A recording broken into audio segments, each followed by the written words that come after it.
How to fix AADSTS65005 error when signing into Microsoft Cloud Services.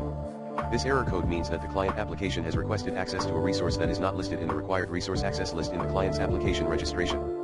This may happen when you try to sign into or authenticate to one of the Microsoft Cloud Services by using a company app such as Microsoft 365, Intune, Dynamics, Power BI, or Azure. To fix this error, you need to register your app with Azure AD and specify the correct permissions for the resource that you want to access. You can also check the troubleshooting guides below for more details. AADSTS65005.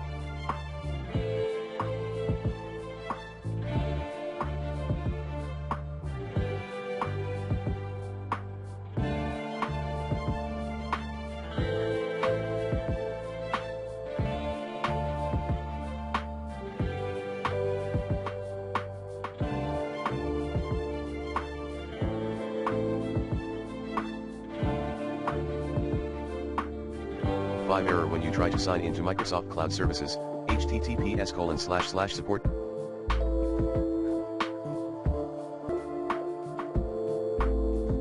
Microsoft.com/n-us/help/3124219/-ADSTS65005-error-when-u-try-to-Microsoft-cloud-services. Problem signing into a gallery application configured for federated single sign-on. https://docs.microsoft.com/n active-directory/application-sign-in-problem-federated-sso-non-gallery number sign-no-resource-in- required resource access list. Other tips. 1. Verify username and password. 2. Check your network connectivity.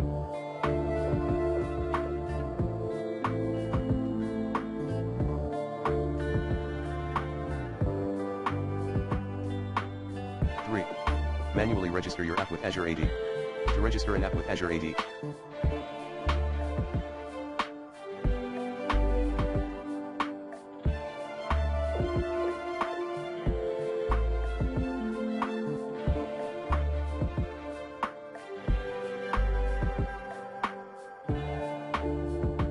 will need to 1. Sign into the Azure portal. 2. In the left navigation pane, select Azure Active Directory. 3. Under Manage, select App Registrations New Registration. 4. Enter a display name for your application. 5. Specify who can use the application, sometimes called its sign-in audience. 6. Select Register. Once your application is registered, you will be able to find the following information: *application ID, client ID, *directory, tenant, ID *redirect URI. You will need these values to configure your application to use Azure AD. Here are the steps in more detail. 1. Sign into the Azure portal. 2. In the left navigation pane, select Azure Active Directory. 3. Under Manage, select App Registrations New Registration. 4. Enter a display name for your application. 5.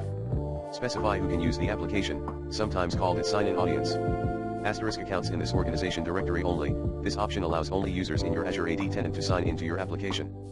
*accounts in any organizational directory. This option allows users in any Azure AD tenant to sign into your application. *accounts in specified organizational directories. This option allows users in specific Azure AD tenants to sign into your application. 6. Select Register.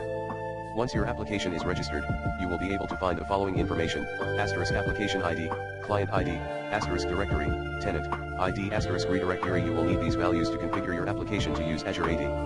4. Register application for Dynamic CRM. To register an application for Dynamic CRM, Customer Relationship Management, you typically need to follow these steps. 1. Access the Azure portal. Dynamic CRM relies on the Azure Active Directory, Azure AD, for application registration. Therefore, you will need to access the Azure portal at https://portal.azure.com. 2. Sign into Azure AD. Use your Azure account credentials to sign into the Azure portal. Ensure that you have the necessary permissions to create and manage applications. 3. Navigate to Azure AD. Once signed in, navigate to the Azure Active Directory section of the portal. You can find it by searching for Azure Active Directory in the search bar or by browsing through the available services. 4. Register a new application. In the Azure Active Directory section, look for the App Registrations or App Registrations Legacy option. Click on it to proceed. 5. Create a new application registration. On the App Registrations page, click on New Registration or New Application Registration to start the application registration process. 6. Provide application details. Fill in the required details for your application, including a name, supported account types, such as single tenant or multi-tenant, and redirect URIs if applicable. Make sure to select the appropriate application type for your scenario. 7. Obtain application credentials. Once the application is registered, you will typically receive application credentials, such as a client ID and a client secret. These credentials are essential for authenticating and authorizing your application to access dynamic CRM resources. 8. Configure permissions and access. Depending on your application's requirements, you may need to configure permissions and access rights for your registered application. This includes granting the necessary permissions to interact with dynamic CRM resources and defining the scope of access. 9. Test and integrate. With the application registered and configured, you can now test its functionality and integrate it into your dynamic CRM environment using the provided credentials and appropriate APIs or SDKs. It's important to note that the exact steps and options may vary depending on the version of dynamic CRM you are using and any specific requirements or configurations within your organization. It's recommended to consult the official documentation or reach out to the Microsoft Dynamics CRM support for detailed instructions based on your specific scenario. 5. Contact your administrator.